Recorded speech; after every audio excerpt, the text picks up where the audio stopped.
आधुनिक भारत। अध्याय 1।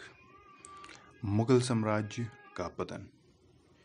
महान मुगल साम्राज्य अपने समय के अन्य साम्राज्यों के लिए ईर्ष्या का विषय था। 18वीं शताब्दी के पूर्वार्ध के दौरान मुगल साम्राज्य का पतन और विघटन हो गया। मुगल बादशाहों ने अपनी सत्ता और महिमा खो दी और उनका साम्राज्य दिल्ली के इर्द गिर्द ही कुछ वर्ग मील तक सीमित रह गया।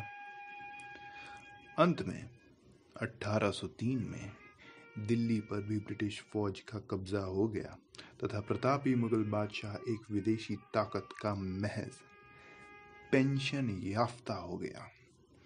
इस महान साम्राज्य के पतन की प्रक्रिया के अध्ययन काफी शिक्षाप्रद है। इससे भारत के मध्य युगीन सामाजिक, आर्थिक और राजनैतिक ढांचे की कतिपय खामियां तथा कमजोरियां सामने आती हैं, जिनके कारण देश आखिरकार ईस्ट इंडिया कंपनी द्वारा गुलाम बना लिया गया। साम्राज्य की एकता और स्थिरता औरंगजेब के लंबे और कठोर शासन के दौरान डगमगा गई। फिर भी उसकी अनेक नुकसानदेह नीतियों के बावजूद 1707 में उसकी मौत के समय मुगल प्रशासन काफी कुशल तथा मुगल फौज काफी ताकतवर थी। इसके अलावा देश में मुगल राजवंश की इज्जत कायम थी। औरंगजेब की मौत होने पर उसके तीनों बेटों के बीच गद्दी के लिए संघर्ष हुआ। 65 वर्षीय बहादुर शाह विजयी रहा। वह विद्वान, आत्मगौरवपूर्ण और योग्य था। उसने समझौते और मेल मिलाप की नीति अपनाई। इस बात की सबूत मिलते हैं कि औरंगजेब द्वारा अपनाई गई संकीर्णतावादी नीतियों तथा कदमों में से कुछ को बदल दिया। उसने हिंदू सरदारों और राजाओं के प्रति अधिक सहिष्णुतापूर्ण रुख अपनाया। उसके शासनकाल में मंदिरों को नष्ट नहीं किया गया। आरंभ में उसने आमेर और मारवाड़ के राजपूत राज्यों पर पहले से अधिक नियंत्रण रखने की कोशिश की। इस उद्देश्य से उसने आमेर की गद्दी पर जय सिंह को हटाकर उसके छोटे भाई विजय सिंह को बिठाने और मारवाड़ के राजा अजीत सिंह को मुगल सत्ता की अधीनता स्वीकार करने के लिए मजबूर करने की कोशिश की। उसने आमेर और जोधपुर शहरों पर फौजी डेरा जमाने की कोशिश भी की, किंतु इसका कड़ा प्रतिरोध हुआ। शायद इसी वजह से अपनी गलती का एहसास बहादुर शाह को हुआ। उसने दोनों राज्यों से तुरंत ही समझौता कर लिया। वैसे समझौता उदारतापूर्ण नहीं था। राजा जय सिंह और राजा अजीत सिंह को अपने राज्य तो फिर से मिल गए, परंतु उच्चमन संबो तथा मालवा और गुजरात जैसे महत्वपूर्ण सूबों के सूबेदारों के ओहदे की उनकी मांग नहीं मानी गई। मराठा सरदारों के प्रति उनकी नीति ऊपरी तौर पर ही मेल मिलाप की थी। उसने उन्हें डेक्कन की सरदेशमुखी दे दी, मगर चौथ का अधिकार नहीं दिया। इसलिए वह उन्हें पूरी तरह संतुष्ट नहीं कर सका। उसने साहू को मराठों का विधिवत राजा नहीं माना। इस प्रकार उसने मराठा राज्य के ऊपर आधिपत्य के लिए ताराबाई और साहू को आपस में लड़ने को छोड़ दिया। नतीजा ये हुआ कि साहू और मराठा सरदार असंतुष्ट रहे और डेक्कन अव्यवस्था का शिकार बना रहा। जब तक मराठा सरदार आपस में और मुगल सत्ता के खिलाफ लड़ते रहे, तब तक शांति और व्यवस्था फिर से कायम नहीं हो सकी। बहादुर शाह ने गुरु गोविंद सिंह के साथ संधि कर एक और बड़ा मनसब देके विद्रोही सिखों के साथ मेल मिलाप करने की कोशिश की। परंतु जब गुरु गोविंद सिंह की मृत्यु के बाद बंदा बहादुर के नेतृत्व में उन्होंने बगावत का झंडा पंजाब में बुलंद किया, तब बादशाह ने कड़ी कार्रवाई करने का फैसला किया और विद्रोहियों के खिलाफ अभियान का नेतृत्व खुद किया। विद्रोहियों ने जल्द ही सतलज और यमुना के बीच में लगभग सारे क्षेत्र पर नियंत्रण जमा लिया। इस प्रकार वे दिल्ली के बिल्कुल पड़ोस में पहुंच गए। यद्यपि बादशाह लोहगढ़ तथा अन्य महत्वपूर्ण सिख केंद्रों पर कब्जे जमाने में सफल हो गया, फिर भी सिखों को दबाया नहीं जा सका और 1712 में उन्होंने लोहगढ़ वापस ले लिया। लोहगढ़ किला गुरु गोविंद सिंह ने अंबाला के उत्तर पूर्व में हिमालय की तराई में बनाया था। बहादुर शाह ने बुंदेला सरदार छत्रसाल से मेल मिलाप कर लिया। छत्रसाल एक निष्ठावान सामंत बना रहा। बादशाह ने जाट सरदार चूड़ामन से भी दोस्ती कर ली। चूड़ामन ने बंदा बहादुर के खिलाफ अभियान में बादशाह का साथ दिया। बहादुर शाह के शासनकाल के दौरान प्रशासन की हालत और भी बिगड़ी। बादशाह द्वारा अंधाधुंध जागीरें देने तथा पदोन्नति करने के फलस्वरूप राजकीय वित्त की स्थिति पहले से भी खराब हो गई। उसके शासनकाल में शाही खजाने में जो कुछ रकम बची थी वो खत्म हो गई। शाही खजाने में 1707 में करीब 17 करोड़ रुपए की रकम ही रह गई थी। साम्राज्य जिन समस्याओं से घिरा था उनका समाधान बहादुर शाह टटोल रहा था। समय मिलता तो शायद वह शाही किस्मत को फिर जगा पाता। दुर्भाग्यवश 1712 में उसकी मौत ने साम्राज्य को एक बार फिर गृह युद्ध में फंसा दिया। इस गृह युद्ध और बाद में उत्तराधिकारी संबंधित लड़ाइयों के दौरान मुगल राजनीति में एक नया तत्व आ गया। पहले सत्ता के लिए संघर्ष सिर्फ शहजादों के बीच होते थे तथा सामंत प्रत्याशियों को गद्दी हथियाने में मदद देते थे, परंतु अब महत्वाकांक्षी सामंत सत्ता के सीधे दावेदार बन गए और वह गद्दी हथियाने के लिए शहजादों का इस्तेमाल महज कठपुतली के रूप में करने लगे। बहादुर शाह की मौत के बाद जब गृह युद्ध हुआ, उसमें उसका एक कम काबिल बेटा जहांदर शाह विजयी रहा,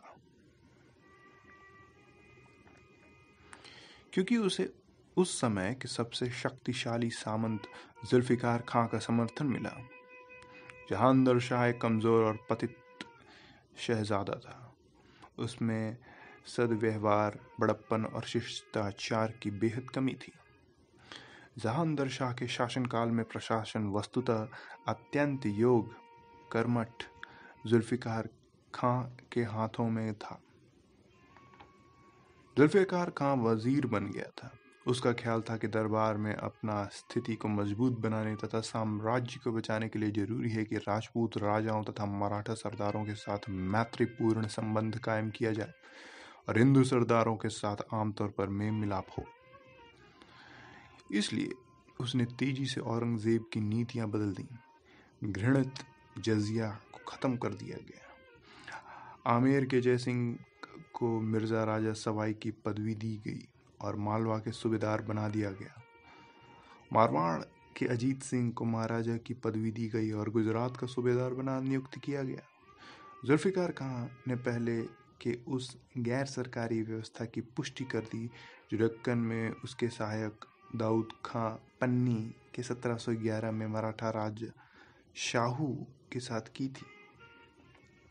इस व्यवस्था के अनुसार मराठा शासक को दक्कन का चौथ और वहां की सरदेशमुखी इस शर्त पर दे दी गई कि उनकी वसूली मुगल अधिकारी करेंगे और फिर मराठा अधिकारियों को दे देंगे।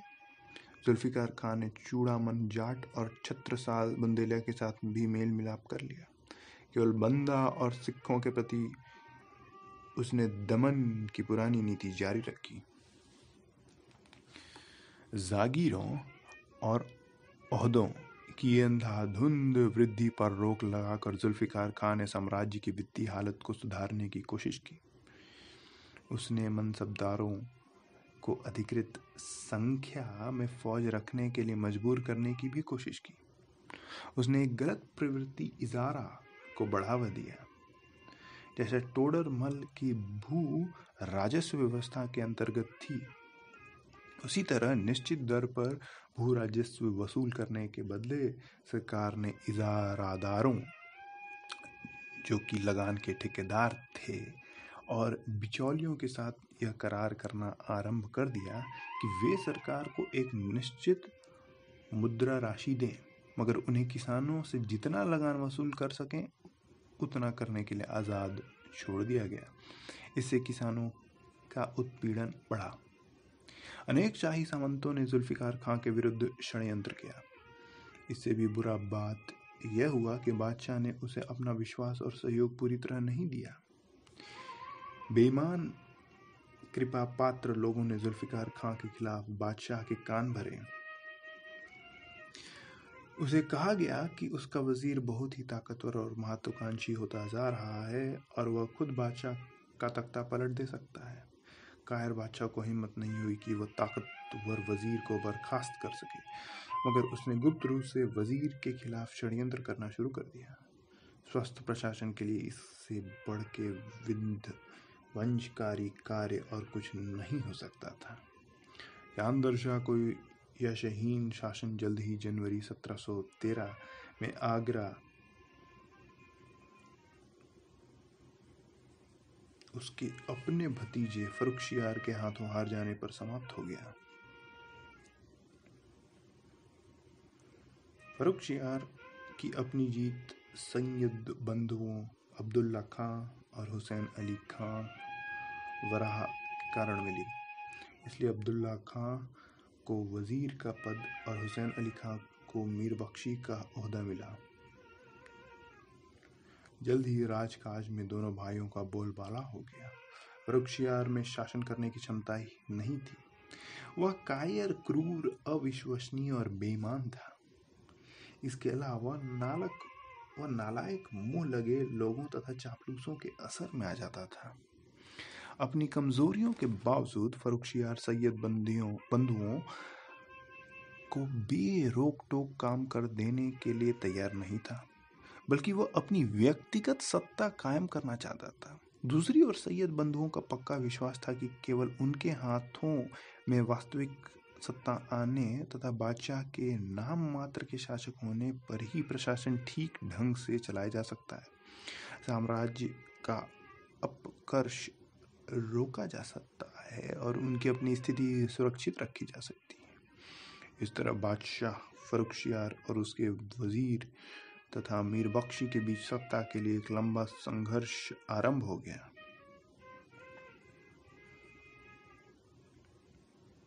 सालों तक कृतघ्न बादशाह ने दोनों भाइयों को उखाड़ फेंकने के लिए षड्यंत्र किया, मगर हर बार असफल रहा।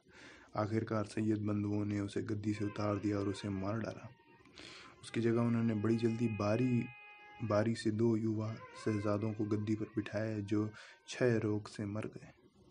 तब सैयद बंदियों ने 18 वर्षीय मोहम्मद शाह को हिंदुस्तान का बादशाह बनाया।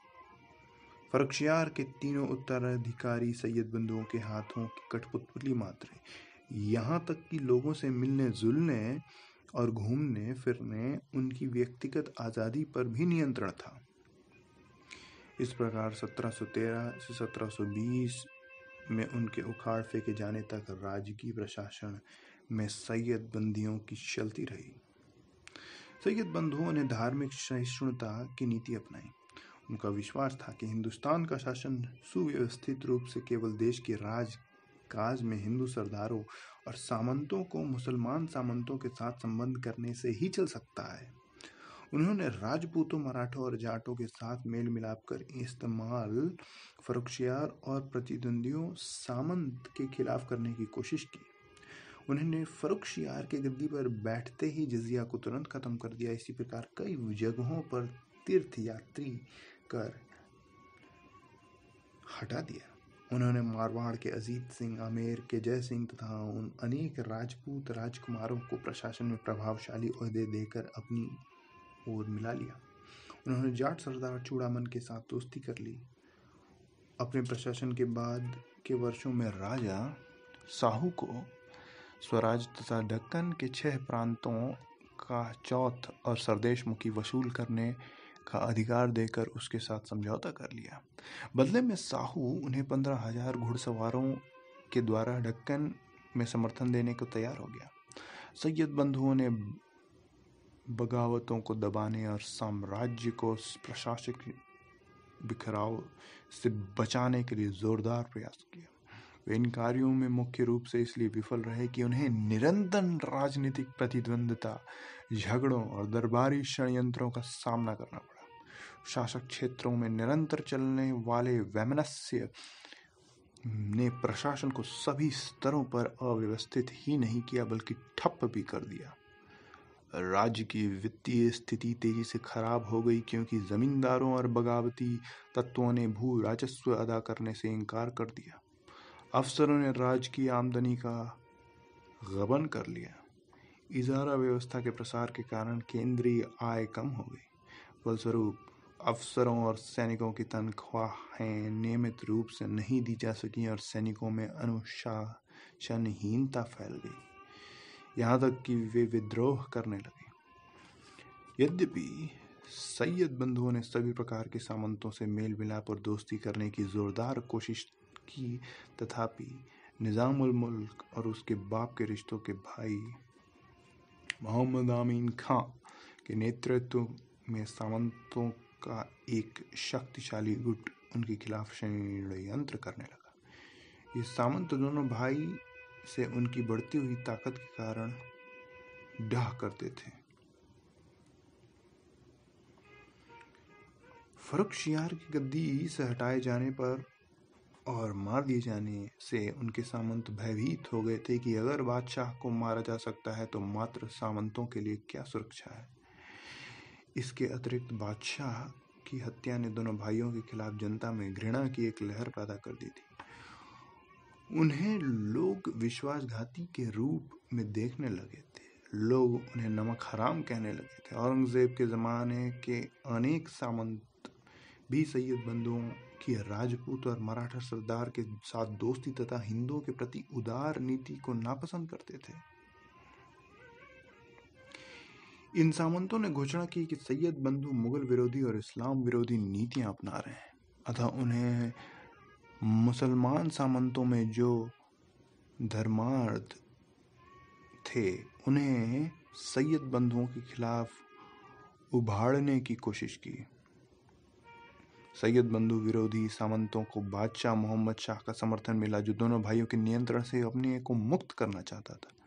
वे 1720 में छोटे भाई हुसैन अली खां को धोखे से मारने में सफल हो गए। अब्दुल्ला खां ने मुकाबला करने की कोशिश की मगर आगरा के पास उसे हरा दिया गया। इस प्रकार मुगल साम्राज्य पर सैयद बंधुओं का आधिपत्य खत्म हो गया, जो भारतीय इतिहास में राजा बनने वाले के नाम से जाने जाते हैं। मोहम्मद शाह का लगभग 30 साल 1719 से 1748 लंबा शासनकाल साम्राज्य को बचाने का आखिरी मौका था। शाही सत्ता में 1702 से 1720 के काल की तरह कोई फेरबदल नहीं हुआ। उसके शासनकाल के आरंभ में लोगों के बीच मुगलों की प्रतिष्ठा एक महत्वपूर्ण नीतिक कारक थी। मुगल फौज, खासकर मुगल तोपखाने की ताकत को नजरअंदाज नहीं किया जा सकता था। उत्तरी भारत में प्रशासन की हालत बिगड़ी हुई थी, परंतु वह अभी तक नष्ट नहीं हुआ था। मराठा सरदार अब भी तक दक्षिण भारत तक ही सीमित थे और राजपूत राजा अब भी मुगल वंश के प्रति वफादार बने हुए थे। कोई भी ताकतवर और दूरदर्शी शासक अपने ऊपर आने वाले खतरे के प्रति जागरूक सामंतशाही के समर्थन से स्थिति को बिगाड़ने से रोक सकता था, मगर मोहम्मद शाह ऐसा काल पुरुष नहीं था। वह दिमागी तौर पर कमजोर, औक्षा और अय्याश था। उसने राजकाज पर कोई ध्यान नहीं दिया। निजामुल मुल्क जैसे काबिल वजीरों को अपना पूरा समर्थन देने के बजाय वह भ्रष्ट और नालायक चापलूसों के कुप्रभाव का शिकार बन गया था तथा अपने ही मंत्रियों के खिलाफ साजिश करने लगा। यहाँ तक कि वह अपने कृपा पात्र दरबारियों द्वारा उगाई गई घूस में हिस्सा लेने लगा।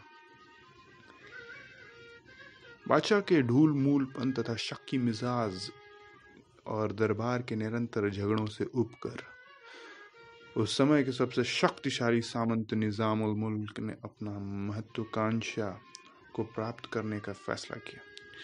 वह 1722 में वजीर बन गया था और प्रशासन को सुधारने के लिए उसने जोरदार प्रयास किया। अब उसने बादशाह और उसके साम्राज्य को उनके भाग्य के सहारे छोड़कर अपनी किस्मत आजमाने का फैसला किया। उसने अक्टूबर 1724 में अपना ओहदा छोड़ दिया और दक्कन में हैदराबाद रियासत का नींव डालने के लिए दक्षिण चल पड़ा। उसका प्रस्थान साम्राज्य में निष्ठा और सद्गुण के पलायन का प्रतीक था। मुगल साम्राज्य का वास्तविक बिखराव शुरू हो गया था। अब अन्य शक्तिशाली और महत्वाकांक्षी सामंतों ने भी अर्ध स्वतंत्र रियासतें कायम करने के लिए अपनी अपनी ताकत का इस्तेमाल आरंभ कर दिया। दिल्ली के बादशाह के प्रति नाम मात्र का निष्ठा जाहिर करने वाले खानदानी नवाबों को देश के अनेक भागों में उदय हुआ। उदाहरण के तौर पर बंगाल, हैदराबाद, अवध और पंजाब के नवाबों के नाम के लिए जा सकते हैं। हर जगह छोटे जमींदार, राजाओं और नवाबों ने बगावत और आज़ादी का झंडा बुलंद किया। मराठा सरदारों ने उत्तर की ओर अपना कब्जा जमाना शुरू कर दिया। उन्होंने मालवा, गुजरात और बुंदेलखंड को रौंद डाला। फिर 1738 से 1739 में नादिर शाह उत्तरी भारत के मैदान में आधम का साम्राज्य घुटने टेक दिया। नादिर शाह अपनी जिंदगी एक गडेरिये के रूप में आरंभ की थी। फारस की अवश्यम भावी पतन और विघटन से बचाकर वह शाह बन गया था। फारस एक शक्तिशाली और काफी दूर तक फैला हुआ साम्राज्य था। 18वीं शताब्दी के आरंभ में उसके ऊपर पतनोन्मुख सफवी खानदान का कमजोर शासन था। उसे अंदरूनी बगावतों और विदेशी हमलों से खतरा पैदा हो गया था। पूरब में अब्दाली कबीले वाले ने बगावत कर दी और हिरात पर कब्जा कर लिया। गलजाई कबीले वालों ने कंधार प्रांत को अलग कर दिया। इसी तरह बगावतें उत्तर और पश्चिमी में भी हुई। शिरवान में कट्टर शिया लोगों ने द्वारा सुन्नी लोगों पर धार्मिक अत्याचार के कारण बगावतें हो गईं। वहां सुन्नी मुल्लों को मार दिया गया, मस्जिदों की पवित्रता नष्ट की गई और उन्हें अस्तबल बना दिया तथा धार्मिक कृतियों को नष्ट कर दिया गया। कंधार के गलजाई सरदार महमूद ने 1721 में फारस पर हमला किया तथा राजधानी इस्फहान पर कब्जा जमा लिया। पीटर महान के शासनकाल में रूस दक्षिण की ओर अपना प्रसार करने के लिए कृत संकल्प था।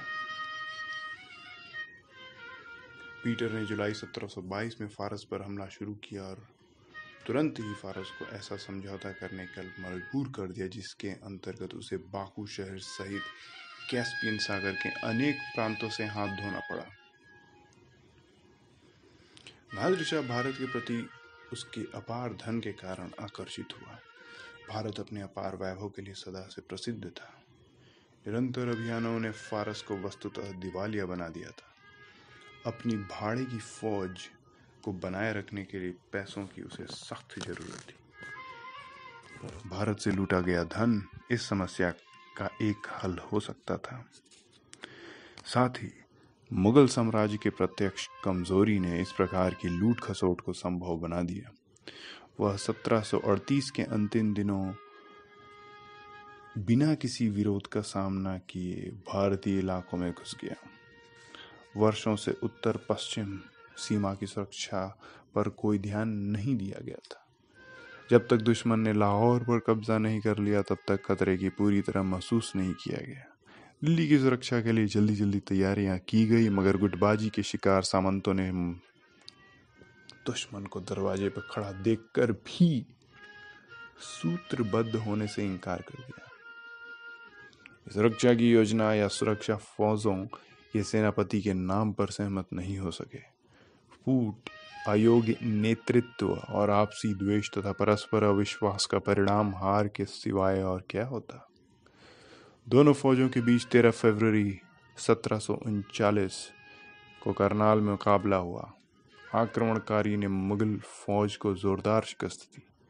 बादशाह मोहम्मद शाह को बंदी बना लिया गया और नादिर शाह दिल्ली की ओर बढ़ा। नादिर शाह ने शाही राजधानी के नागरिकों के भयंकर कत्लेआम का हुक्म दिया। ऐसा उसने अपने कुछ सैनिकों की हत्या का बदला लेने के लिए किया। लोभी आक्रमणकारी ने शाही खजाने और शाही संपत्ति को हथिया लिया। उसने प्रमुख सामंतों से नजराना वसूल किया तथा दिल्ली से धनी लोगों को लूटा।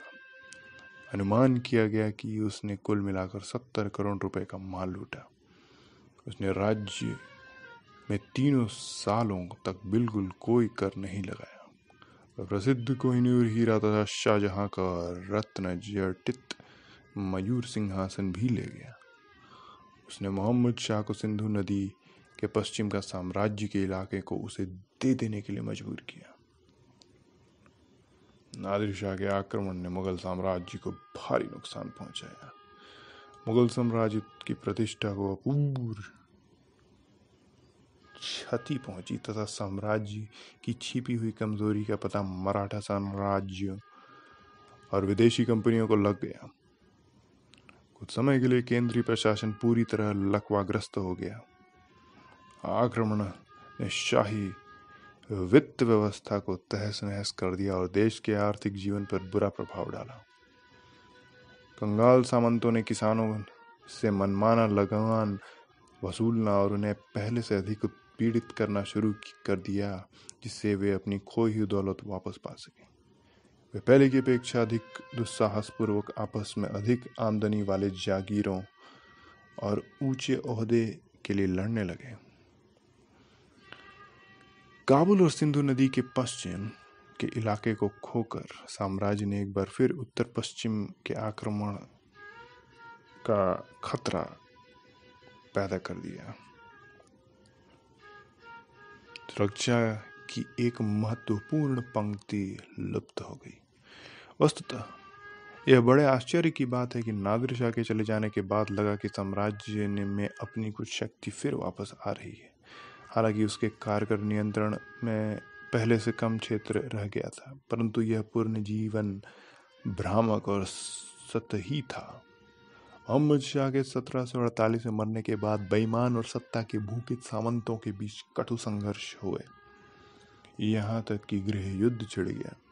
इतना ही नहीं, उत्तर पश्चिम में सुरक्षा की व्यवस्था कमजोर हो जाने के कारण साम्राज्य अहमद शाह अब्दाली के बार बार आक्रमण के तहस नहस होता रहा। अहमद शाह अब्दाली नादिर शाह के सबसे काबिल सेनापति में से एक था। उसने अपने स्वामी के मरने के बाद अफगानिस्तान पर अपनी सत्ता कायम करने में सफलता प्राप्त कर ली। अब्दाली ने 1748 और 1773 के बीच उत्तरी भारत, खासकर दिल्ली और मथुरा पर बार बार आक्रमण और लूट खसोट किया। उसने सन 1761 में मराठों को पानीपत की तीसरी लड़ाई में हराया और इस तरह मराठों की इस महत्वाकांक्षा को बड़ा धक्का लगा कि वे मुगल बादशाह पर नियंत्रण रख तथा देश पर आधिपत्य कायम करेंगे। मगर उसने भारत में कोई नया अफगान राज्य कायम नहीं किया। वह और उसके उत्तराधिकारी पंजाब को भी अपने अधिकार में नहीं रख सके। पंजाब जल्द ही सिख सरदारों के हाथों में चला गया।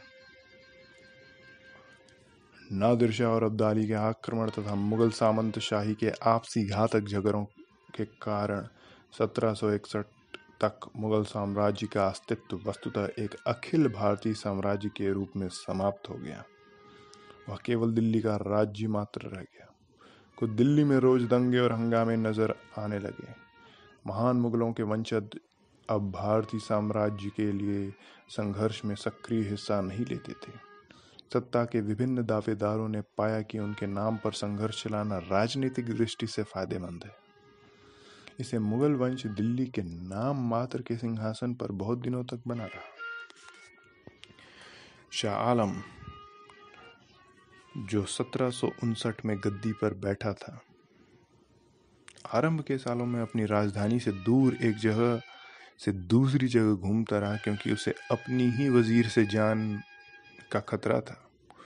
वह काबिल और भरपूर हिम्मत वाला था, मगर साम्राज्य की हालत इतनी बिगड़ गई थी कि उसका उद्धार संभव नहीं था। उसने 1764 में बंगाल के मीर कासिम और अवध के शुजा-उद-दौला के साथ मिलकर अंग्रेजी ईस्ट इंडिया कंपनी के खिलाफ लड़ाई की घोषणा कर दी। बक्सर की लड़ाई में अंग्रेजों में से हार जाने के बाद वह कई वर्षों तक इलाहाबाद में ईस्ट इंडिया कंपनी का पेंशन याफ्ता बनकर रहा।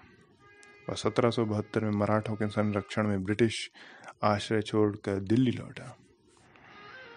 अंग्रेजों ने 1803 में दिल्ली पर कब्जा कर लिया। तब से लेकर 1860 तक मुगल वंश अंतिम रूप से खत्म हो गया। मुगल बादशाह अंग्रेजों के लिए केवल एक राजनीतिक मोहरा बने रहे। मुगल राजतंत्र 1759 के बाद फौजी ताकत नहीं रहा, तो भी वह इसलिए बना रहा कि भारत की जनता के दिमाग पर देश की राजनीतिक एकता के प्रतीक के रूप में उसका बड़ा प्रभाव था। मुगल साम्राज्य के पतन के कारण महान मुगलों के शक्तिशाली साम्राज्य का पतन अनेक कारकों और शक्तियों के सक्रिय होने के कारण हुआ। मुगल साम्राज्य के पतन की शुरुआत औरंगजेब के कठोर शासन के दौरान हुई। औरंगजेब को विरासत में एक बड़ा साम्राज्य मिला, तो भी उसने दक्षिण में उसे सुदूरतम भौगोलिक सीमाओं से आगे बढ़ाने की कोशिश की, जिसमें भारी धन जन खर्च हुआ। वस्तुतः संचार के तत्कालीन साधनों और देश के आर्थिक राजनीतिक ढांचे को देखते हुए देश के सभी भागों में एक स्थिर केंद्रीय प्रशासन कायम करना मुश्किल था। इस प्रकार सारे देश को एक केंद्रीय राजनीतिक सत्ता के अधीन एक सूत्रबद्ध करना सैद्धांतिक तौर पर उचित होते हुए भी व्यवहार में आसान नहीं था। औरंगजेब की एक बुनियादी विफलता राजनेता के रूप में हुई। वह इस तथ्य को पूरी तरह समझ नहीं पाया कि शिवाजी और मराठा सरदार जिन ताकतों का प्रतिनिधित्व कर रहे हैं, उन्हें आसानी से दबाया नहीं जा सकता। इसी कारण वह क्षेत्रीय स्वायत्तता की मराठाओं की मांग को पूरी तरह नहीं मान सका। समान परिस्थितियों में अकबर ने राजपूत राजाओं और सरदारों से संधि कर ली थी। औरंगजेब को भी मराठा सरदार को अपनी ओर मिला लेना चाहिए था, मगर उसने इसके बदले मराठों का दमन करने की नीति अपनाई। मराठों के विरुद्ध उसका निष्फल परंतु कठिन अभियान कई वर्ष तक चला। इस अभियान ने उसके साम्राज्य के संसाधनों को बर्बाद कर दिया और दक्कन के उद्योग व्यापार को तहस नहस कर दिया। उत्तर भारत से औरंगजेब की 25 से अधिक सालों की गैर हाजिरी और मराठों को दबा पाने में विफलता के कारण प्रशासन की हालत खराब हो गई।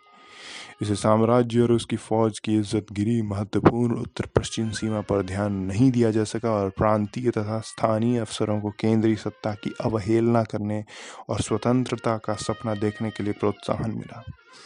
बाद में 18वीं शताब्दी के दौरान उत्तर में मराठा प्रभाव बढ़ने से केंद्रीय सत्ता और भी कमजोर हो गई। कतिपय राजपूत राजवाड़ों के साथ औरंगजेब के झगड़ों को भी गंभीर परिणाम हुए। भूतकाल में राजपूत राजाओं के साथ मैत्री और उसके फलस्वरूप उनसे प्राप्त सैनिक समर्थन मुगल ताकत का महत्वपूर्ण स्तंभ था। स्वयं औरंगजेब ने आरंभ में राजपूतों के साथ मैत्री की नीति का अनुसरण किया था और मारवाड़ के जसवंत सिंह तथा आमेर के जय सिंह को सबसे ऊंचे ओहदे दिए गए थे। मगर बाद में राजपूत राजाओं की ताकत को कम करना तथा उनके इलाकों पर शाही आधिपत्य कायम करने के अधूरदर्शी प्रयत्नों के कारण वे मुगल साम्राज्य के प्रति निष्ठावान नहीं रहे। राजपूत राजाओं के साथ लड़ाइयों ने साम्राज्य को और भी कमजोर कर दिया और अलगाव की भावना को प्रोत्साहित किया। विशेषकर इन लड़ाइयों के कारण हिंदू और मुस्लिम उच्च वर्गों के बीच में एक दीवार खड़ी होने लगी।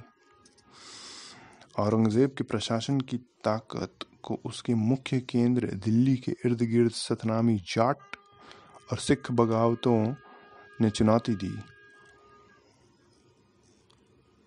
यद्यपि इन बगावतों में शामिल लोगों की संख्या अधिक नहीं थी, तथापि ये महत्वपूर्ण थे क्योंकि वे जनप्रिय थे। इन बगावतों के रीढ़ या मुख्य समर्थक किसान थे। काफी हद तक ये बगावतें किसानों पर मुगल राजस्व अधिकारियों के जुल्म का परिणाम थी। उन्हें दिखला दिया कि किसान जमींदारों, सामंतों और राज्य की सामंती जुल्म के कारण काफी असंतुष्ट हैं।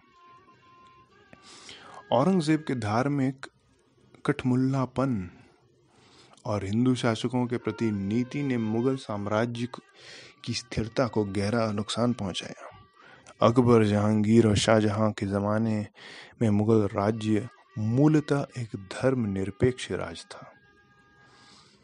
उसकी स्थिरता लोगों ने के धार्मिक विश्वास, रीति रिवाजों में हस्तक्षेप न करके हिंदुओं और मुसलमानों के बीच मैत्रीपूर्ण संबंधों को बढ़ावा देने तथा राज्य के सबसे बड़े ओहदे पर जाने के लिए विभिन्न क्षेत्रों और धर्मों के लोगों को समान अवसर देने की नीति पर ही मुख्य रूप से आधारित थी। राजपूत राजाओं के साथ मुगल मैत्री इस नीति की एक प्रत्यक्ष अभिव्यक्ति थी। औरंगजेब ने जजिया लगाकर उत्तर भारत में अनेक हिंदू मंदिरों को तोड़कर और हिंदुओं पर कुछ प्रतिबंध लगाकर इस नीति को विपरीत दिशा में मोड़ने की कोशिश की। इस तरह वह हिंदुओं को अपने से अलग थलग करने, मुगल समाज को विभाजित करने, विशेषकर हिंदू और मुस्लिम उच्च वर्गों के बीच की खाई चौड़ी करने की और प्रवृत्त हुआ। किंतु मुगल सत्ता के पतन के कारण के रूप में औरंगजेब की धार्मिक नीति पर बहुत जोर देने की जरूरत नहीं है। इस नीति का अनुसरण उसके शासनकाल के अंतिम हिस्सों में ही हुआ। उसके उत्तराधिकारियों ने भी इससे बड़ी जल्दी छोड़ दिया। जैसा कि हम पहले देख चुके हैं, जजिया कि उसके मरने के बाद कुछ ही वर्षों के अंदर हटा दिया गया। राजपूत और अन्य हिंदू सामंतों और सरदारों के बीच मैत्रीपूर्ण संबंध फिर कायम कर लिए। उनमें सजीत सिंह राठौर और जय सिंह सिवाई जैसे कुछ सामंतवाद के मुगल बादशाहों के शासनकाल में ऊंचे ओहदे पर पहुंच गए। राजा साहू और मराठा सरदारों के साथ भी धार्मिक की अपेक्षा राजनीतिक आधार पर संबंध विकसित किए गए। इस बात को भी दृष्टि में रखने की जरूरत है कि 18वीं शताब्दी के राजपूत, जाट और मराठा और सिख सरदारों ने भी हिंदुओं के हिमायती के रूप में आचरण नहीं किया। धार्मिक एकजुटता की अपेक्षा सत्ता और लूट खसोट का महत्व उनके दिमाग में अधिक था। वे बहुधा हिंदू से लड़ने और उन्हें लूटने में उतने ही निर्दयी होते थे जितना मुसलमान के प्रति। वस्तुतः उस समय न तो हिंदू समान समुदाय के रूप में थे, न मुसलमान ही। दोनों धार्मिक समूहों के उच्च वर्ग ही शासक वर्ग में शामिल थे। किसान और दस्तकार वे हिंदू हों या मुसलमान समाज के विशेषाधिकारहीन बहुसंख्यक लोगों में आते थे। कभी कभी हिंदू और मुसलमान सामंत और सरदार अपने राजनीतिक लक्ष्यों को प्राप्त करने के लिए धर्म के प्रचार को हथियार व साधन बनाते थे, मगर इससे भी अधिक बार यह सधर्मियों के खिलाफ सत्ता, इलाके या धन प्राप्त करने के लिए परस्पर गठजोड़ करते थे। इसके अतिरिक्त हिंदू और मुसलमान सामंत, जमींदार और सरदार आम जनता पर बिना धर्म का कोई ख्याल किए निर्मम जुल्म ढाते और उनका शोषण करते थे। महाराष्ट्र या राजपुताना के हिंदू किसानों को भू राजस्व की उतनी ही ऊंची रकम देनी पड़ती थी जितनी आगरा, बंगाल या अवध के हिंदू या मुसलमान किसानों को। इसके अतिरिक्त हिंदुस्तान के हिंदू और मुस्लिम उच्च वर्ग के बीच सौहार्दपूर्ण सांस्कृतिक और सामाजिक संबंध थे। औरंगजेब ने साम्राज्य को जब छोड़ा, उसी समय ऐसी अनेक समस्याएं थी जिनका समाधान नहीं हुआ था। उसके मरने के बाद उत्तराधिकार के लिए हुई विध्वंसकारी लड़ाइयों ने स्थिति की और भी बिगाड़ दिया। उत्तराधिकार संबंधी निश्चित नियमों के अभाव में बादशाह के मरने के बाद मुगल वंश हमेशा शहजादों के बीच गृह युद्ध का शिकार हो जाता था। 18वीं शताब्दी के दौरान ये युद्ध अत्यंत उग्र और विध्वंसकारी हो गए। इनके कारण धन जन की बड़ी क्षति हुई। हजारों प्रशिक्षित सैनिक और सैकड़ों योग्य सेनापति तथा कुशल एवं सिद्ध हस्त अफसर मारे गए। इतना ही नहीं, इन गृह युद्धों में साम्राज्य के प्रशासनिक ढांचे को कमजोर बना दिया। साम्राज्य की रीढ़ की हड्डी सामंतशाही परस्पर लड़ने वाले गुटों में बट गई। अनेक स्थानीय सरदारों और अफसरों ने केंद्र में व्याप्त अस्थिरता और राजनीतिक अव्यवस्था के स्थितियों का इस्तेमाल अपनी स्थिति को मजबूत बनाने, अपेक्षाकृत अधिक स्वायत्तता प्राप्त करने तथा अपने ओहदों को वंशीगत बनाने के लिए किया। औरंगजेब के शासन की कमजोरियां तथा उत्तराधिकार की लड़ाइयों के कुपरिणाम पर काबू पाया जा सकता था अगर गद्दी पर योग्य, दूरदर्शी और कर्मठ शासक बैठे होते। दुर्भाग्यवश बहादुर शाह के संक्षिप्त शासनकाल के बाद लंबे समय तक अत्यंत नालायक, कमजोर, चरित्र बल वाले और अय्याश बादशाहों का शासन रहा। अंततः निरंकुश राजतंत्रीय शासन व्यवस्था में शासक का चरित्र और व्यक्तित्व का निर्णायक भूमिका होती है, मगर इस एकमात्र कारक को बहुत अधिक महत्व देने की जरूरत नहीं है। औरंगजेब ना तो कमजोर था, ना ही पतित। उसे काम करने की महान योग्यता और क्षमता थी। वह उन दुर्गुणों से दूर था जो आमतौर पर राजाओं में होती है। उसका जीवन सादा और आडंबरहीन था। उसके पूर्वजों का महान साम्राज्य इसलिए कमजोर नहीं हुआ कि उसमें चरित्र या योग्यता का अभाव था, बल्कि इसलिए कि उसमें राजनीतिक, सामाजिक और आर्थिक अंतर्दृष्टि का अभाव था। उसका व्यक्तित्व नहीं, बल्कि उसकी नीतियां अव्यवस्थित थी, यानी स्थितियों के अनुकूल नहीं थी। महान मुगलों के व्यक्तित्व के अलावा मुगल साम्राज्य की शक्ति उसकी सामंतशाही के संगठन और चरित्र में भी निहित थी। बादशाह की कमजोरी पर जागरूक, कुशल और निष्ठावान सामंतशाही द्वारा सफलतापूर्वक काबू पाया और उसे छिपाया जा सकता था, मगर सामंतशाही का चरित्र भी गिर गया था। अनेक सामंत फिजूल खर्ची से रहते थे। उनका खर्च उनकी आमदनी से अधिक होता था। उनमें से अनेक आराम तलब हो गए थे और अत्यधिक विलासिता पसंद करते थे। यहाँ तक कि वे जब लड़ाई में जाते थे तब भी आराम की वस्तुएं ले जाते थे। आमतौर पे परिवार भी ले जाते थे। बहुधा वे काफी कम पढ़े लिखे होते थे, यहाँ तक कि उनमें से अनेक युद्ध कला भी नहीं जानते थे। पहले निम्न वर्गों के अनेक योग्य लोग सामंत का दर्जा पा लेते थे। इस प्रकार सामंतशाही में नई जिंदगी आ जाती थी। बाद में तत्कालीन सामंत परिवार ने सभी ओहदों पर एकाधिकार कर लिया और नए लोगों को उनसे वंचित रखा। किंतु सारे सामंत कमजोर और अकुशल नहीं हो गए थे। 18वीं शताब्दी के दौरान बड़ी संख्या में उद्यमी और योग्य अफसरों और बहादुर एवं प्रतिभावान सेनापतियों ने प्रसिद्धि पाई, मगर उनमें से ये अनेक साम्राज्य का कोई भला नहीं कर पाए, क्योंकि उन्होंने अपनी प्रतिभा का इस्तेमाल राज्य और समाज की सेवा करने के बदले अपने हितों को साधने तथा एक दूसरे से लड़ने के लिए किया। वस्तुतः आम धारणा के विपरीत 18वीं शताब्दी से मुगल सामंतशाही के मुख्य कमजोरी का कारण सामंतों की औसत योग्यता में गिरावट या उनके नैतिक पतन नहीं, बल्कि उनका स्वार्थीपन और राज्य के प्रति उनमें निष्ठा का अभाव था, जिसके परिणाम स्वरूप प्रशासन में भ्रष्टाचार तथा पारस्परिक कलह ने जन्म लिया। अपनी शक्ति, इज्जत और आमदनी बढ़ाने के लिए सामंतों ने एक दूसरे के विरुद्ध और यहाँ तक कि बादशाह के खिलाफ भी समूह और गुट बनाए। सत्ता के लिए संघर्ष में उन्होंने ताकत, जाल-फरेब, धोखेबाजी का सहारा लिया। उनके पारस्परिक झगड़ों ने साम्राज्य को शक्तिहीन बना दिया, उसकी एकता पर बुरा प्रभाव डाला, उसको टुकड़े टुकड़े कर दिया और अंततोगत्वा विदेशी विजेताओं का आसान शिकार बना दिया।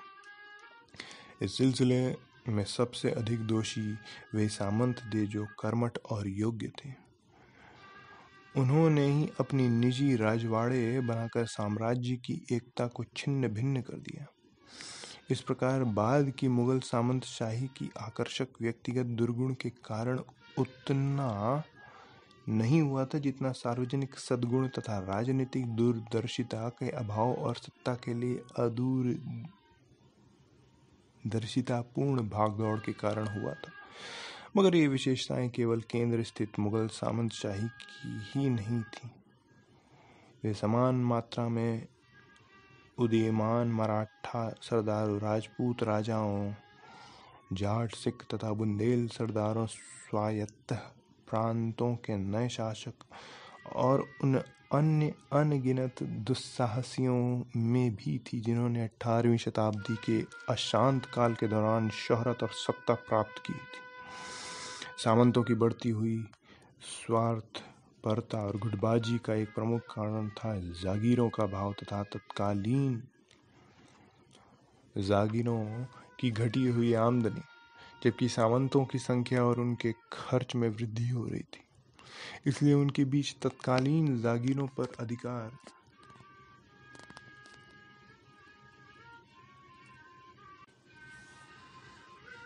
जमाने के लिए तीव्र प्रतिस्पर्धा आरंभ हो गई। मूल बात यह थी कि शायद कोई भी ऐसी व्यवस्था संभव नहीं थी जिससे सारे सामंत संतुष्ट होते, क्योंकि सबके लिए पर्याप्त ओहदे और जागीर नहीं थे।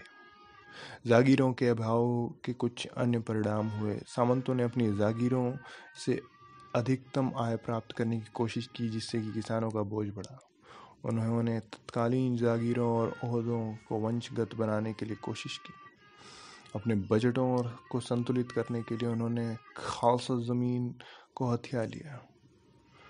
इससे केंद्रीय सरकार का वित्तीय संकट गहरा गया।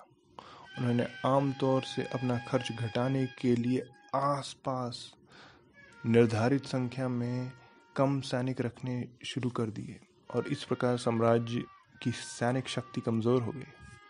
मुगल साम्राज्य के पतन का एक बुनियादी कारण अपनी जनसंख्या की न्यूनतम आवश्यकताओं को पूरा करने में उसकी असमर्थता थी। 17वीं और 18वीं शताब्दी के दौरान भारतीय किसान की हालत धीरे धीरे बिगड़ गई। वैसे उसकी किस्मत शायद कभी अच्छी नहीं थी, किंतु 18वीं शताब्दी में उसका जीवन दरिद्रता, घिनौना और दयनीय और अनिश्चित था। भू राजस्व का बोझ अकबर के जमाने से ही बढ़ता जा रहा था। इसके अलावा अपनी जागीरों से सामंतों को लगातार तबादले ने एक बड़ी बुराई को जन्म दिया। वे थोड़े समय की अपनी जागीरदारी के दौरान यथासंभव आमदनी प्राप्त करने की कोशिश करने लगे। उन्हें किसानों से भारी रकमों की मांग की और सरकारी नियमों की अवहेलना कर उन पर अत्याचार किए। औरंगजेब की मौत के बाद इजारा की प्रथा जागीर और खालसा दोनों प्रकार की भूमि के सिलसिले में प्रचलित हो गई। इजारा प्रथा के अंतर्गत सबसे ऊंची बोली लगाने वाले को भू राजस्व का ठेका दिया जाता, साथ ही उसे किसानों से मनमाने ढंग से लगान वसूल करने की इजाजत थी। फलस्वरूप भू राजस्व के ठेकेदारों और तालुकदारों के एक नए वर्ग की जन्म हुआ। बहुधा किसानों से उनकी लूट खसोट की कोई सीमा नहीं होती थी। इन सब कारणों से कृषि की हालत खराब हुई और किसानों की दरिद्रता बढ़ी। किसानों में असंतोष बढ़ा और उभर कर सामने आया। ऐसे कुछ उदाहरण हैं कि करों की अदायगी से बचने के लिए किसानों ने जमीन छोड़ दी। किसानों का असंतोष उनके बगावतों, सतनामियों, जाटों और सिखों आदि की बगावतों में भी प्रकट हुआ। इन बगावतों ने साम्राज्य की स्थिरता और शक्ति को घटा दिया। अनेक बर्बाद हुए किसान ने डाकुओं और दुस्साहसियों के जत्थे बनाकर फिरना शुरू कर दिया। बहुधा इनके नेता जमींदार होते थे। इस तरह इन्होंने मुगल प्रशासन के कानून और व्यवस्था की जड़ खोद दी। असल में कृषि में अब इतनी मात्रा में अधिशेष उत्पादन नहीं हो रहा था कि साम्राज्य निरंतर युद्ध और शासक वर्गों के बढ़ते हुए विलास की आवश्यकता को पूरा कर सके। साम्राज्य के जिंदा रहने और अपनी शक्ति को फिर से प्राप्त करने तथा लोगों को तरक्की के रास्ते पर बढ़ने के लिए सिर्फ उद्योग और व्यापार से ही अतिरिक्त आर्थिक संसाधन मिल सकते थे। मगर खासकर व्यापार और उद्योग में ही जड़ता अधिक स्पष्ट था। निसंदेह बड़े साम्राज्य की स्थापना ने व्यापार को उद्योग को कई तरह से बढ़ावा दिया था और हिंदुस्तान के औद्योगिक उद्योग में काफी वृद्धि हुई थी। अपने उत्पादन के गुण और मात्रा की दृष्टि से समसामयिक विषयों के मानदंडों के अनुसार भारतीय उद्योग काफी उन्नत था, मगर तत्कालीन यूरोपीय उद्योग के विपरीत भारतीय उद्योग ने विज्ञान और टेक्नोलॉजी के क्षेत्र में कोई नई प्रगति नहीं की। व्यापार के विकास के मार्ग के खराब संचार व्यवस्था और ग्रामीण अर्थव्यवस्था की स्वावलंबी प्रकृति बाधा बन रही थी। इसके अलावा संपदा और राजस्व के स्रोत के रूप में भूमि को अधिक महत्व देने के कारण विदेश व्यापार और नौसेना की उपेक्षा हुई। शायद सबसे अच्छे बादशाह और सामंत भी इस स्थिति को नहीं बदल सकते। वैज्ञानिक और टेक्नोलॉजिकल तथा सामाजिक, आर्थिक और राजनीतिक क्रांति के अभाव में भारत यूरोप के आर्थिक और राजनीतिक तौर पर पिछड़ गया और उसके दबाव का शिकार हो गया। मुगल साम्राज्य के पतन का एक महत्वपूर्ण सामाजिक राजनीतिक कारण जनता में राजनीतिक राष्ट्रीयता की भावना का अभाव था। और इसलिए था कि उस समय भारत में आधुनिक राष्ट्र का निर्माण करने वाले तत्वों की कमी थी। भारत के लोग वह महसूस नहीं करते थे कि वे सब भारतीय हैं, न ही वे इस बात के प्रति जागरूक थे कि उनके हित समान हैं। यद्यपि सांस्कृतिक एकता के तत्व देश में शताब्दियों के वर्तमान थे, इसलिए अपने राष्ट्र के लिए जीने मरने का आदर्श नहीं था। इसकी जगह लोग व्यक्तियों, कबीलों, जातियों और धार्मिक संप्रदायों के प्रति वफादार थे। वस्तुतः देश में कोई भी समूह या वर्ग ऐसा नहीं था जो देश या साम्राज्य की एकता को बरकरार रखने में गहरी दिलचस्पी रखता हो। देश में जो भी एकता थी वह ऊपर से ताकतवर शासकों द्वारा कायम की गई थी। किसानों की निष्ठा उनके गांव और जाति तक ही सीमित थी। इनके अलावा उन्होंने साम्राज्य की राजनीतिक नाम मात्र की दिलचस्पी ली और उसके हितों के साथ अपने हितों का तादात्म्य नहीं किया। उन्होंने महसूस किया कि साम्राज्य के रहने या न रहने से उन पर कोई असर पड़ने वाला ही नहीं है और बाहरी आक्रमण से साम्राज्य की रक्षा करना उनकी जिम्मेदारी नहीं है। जमींदार ऐसी किसी भी केंद्रीय सत्ता के खिलाफ बगावत करने को तैयार रहते थे जिसमें कमजोरी का चिन्ह दिखते थे। वह ऐसे मजबूत केंद्रीकृत राज्य के विरोधी भी थे जो उनकी सत्ता और स्वायत्तता को नियंत्रित करें। पहले सामंतशाही वंश के प्रति निष्ठा की उदात्त भावना से ओतप्रोत हुए थे, मगर यह मुख्यतः बदले में प्राप्त ऊंचे ओहदे और विशेषाधिकार पर आधारित होती थी। मुगल वंश के पतन के बाद सामंतों ने अपने स्वार्थ और महत्वाकांक्षा को राज्य के प्रति निष्ठा से अधिक महत्व दिया। स्वायत्तता राजवाड़े बनाकर उन्होंने साम्राज्य की मूल एकता पर ही चोट की।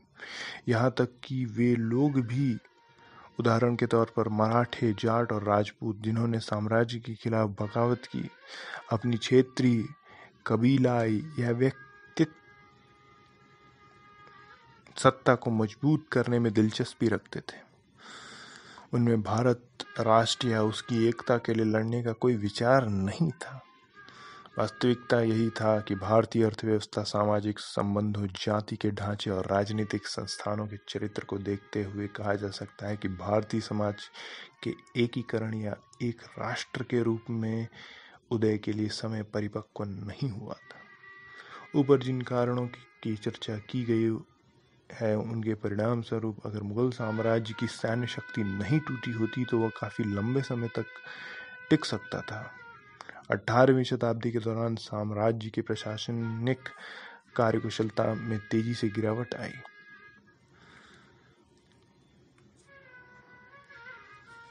प्रशासन की उपेक्षा की गई और कानून तथा व्यवस्था देश के अनेक भागों में बिगड़ गई। उच्च श्रृंखल जमींदारों ने केंद्रीय सत्ता की खुलेआम अवहेलना की। यहाँ तक कि शाही खेमे और एक जगह से दूसरी जगह जाती हुई मुगल फौजों को बहुधा विरोधी तत्वों ने लूट लिया।